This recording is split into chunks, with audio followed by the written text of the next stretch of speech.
Hi everyone, this is Kay and welcome to my YouTube channel. Today I'm going to discuss how would you prepare if you are a host of the meeting. So I have 11 tips for today. So why we are showing this or why I'm giving this as an example, in order for you guys to, if you are an expert host already, I'm sure you've done this many times. So you're getting into a habit of hosting a meeting. But for this topic, this is more of for people who wants to be a host, or who wants to organize a meeting for your colleagues, for your coworkers, for your friends, family, or for your team.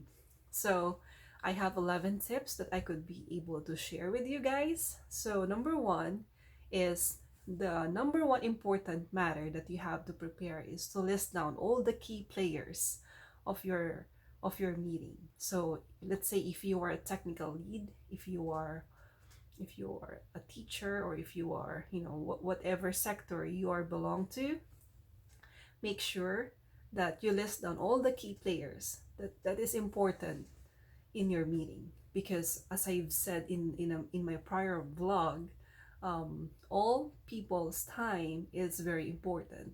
So if you only need two or three or even more than five people in your meeting, you have to make sure that you list down all the key players in your meeting prior to send out the invite.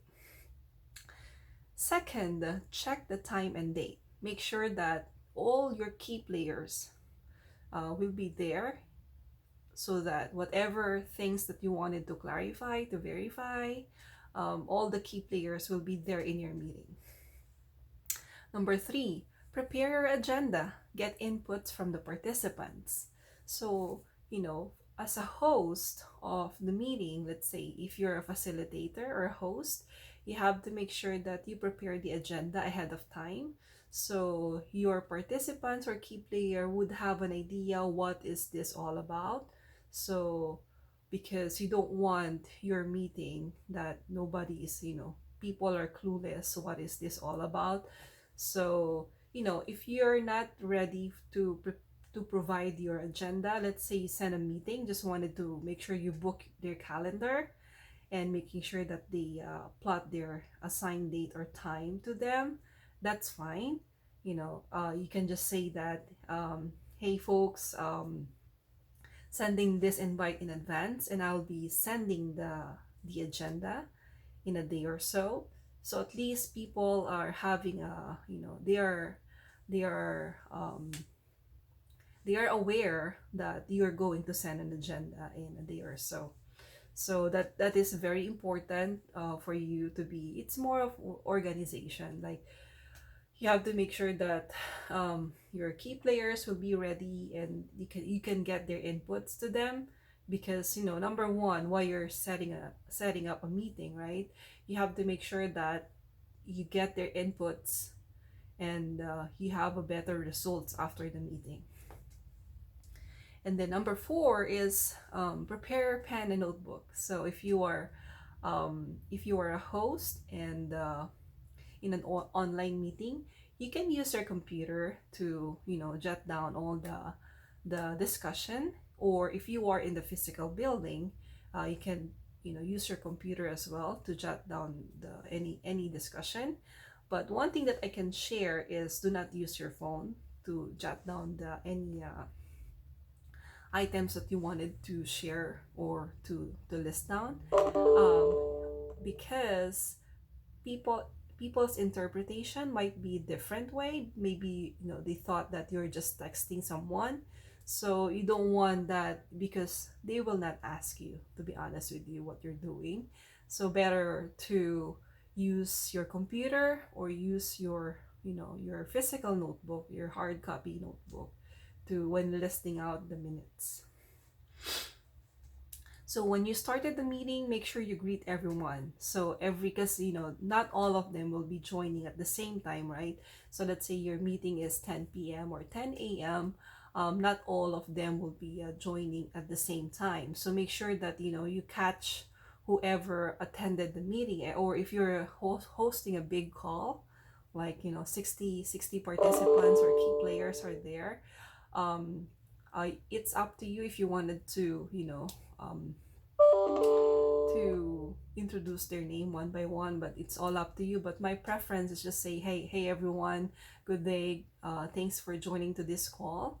And if you think that, let's say, your meeting is 10 p.m. and then it's already 10:05 and you only have like 2 or 3 participants, just tell them that let's have another 5 minutes and wait for the others. So at least your participants who already joined know that in another 5 minutes you're gonna start your meeting. And make sure that be specific when discussing a topic. And assess the time duration. Make sure that 1 hour to discuss things would be sufficient enough. If not, you can extend to an hour and a half. And if you think that you are in the middle of terrible discussion, like people are very active and participating, and you think that it might be extended, let's say, since you are the host, make sure that you ask your participants that, hey, time out, would it be okay if we extend this for another 15 minutes or 30 minutes? Would that be okay with you? So at least everybody in your team would be in sync that that you're gonna extend your meeting to 15 to 30 minutes, just for consideration. And then one thing that I wanted to share with you is, if you like to record, let's say, you're lazy to jot down the minutes, you just wanted to record your conversation. Before you do that, make sure that you get the blessings from the participants or key players of your meeting, making sure that they are okay to record themselves. Because if not, you are not allowed, in my own opinion, you're not allowed to record your conversation to them, because for privacy purposes. But as long as they are okay to record your conversation to them, that's fine. So just like as a courtesy. And then number 9 is be transparent and listen to their conversation. So let's say if you're a boss or a manager or a technical lead or whatever role you are, and you are a host, make sure that everybody's opinion, their thoughts, their inputs, their concerns, I would say that consider them, let them talk. And then if you think that the meeting is it's already this person already talked for 15 to 20 minutes, just make sure that you mention to this person in an appropriate way that I value your concerns and suggestions. Maybe we can talk about this offline, as a courtesy for that person.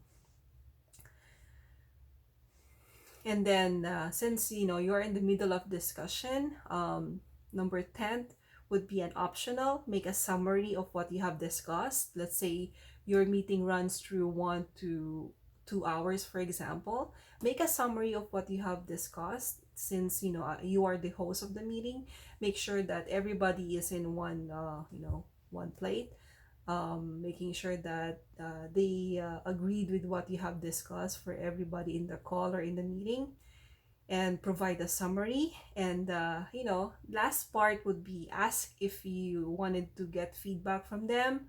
Let's say, what is your feedback for this meeting? Do you think this is worth it or valuable?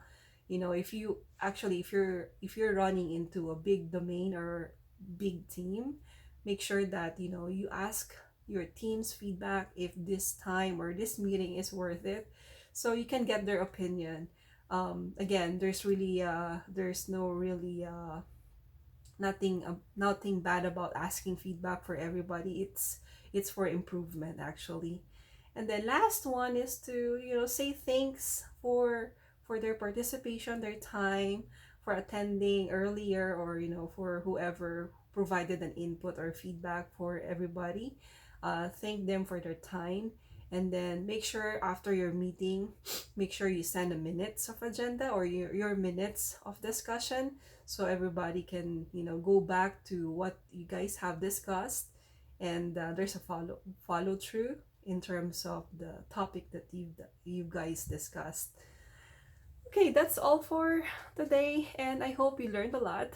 Again, this is my own preference. I'm not expert, but this is what I've known, and I'm sharing this to you guys. And this is your coach, your career coach, Kay.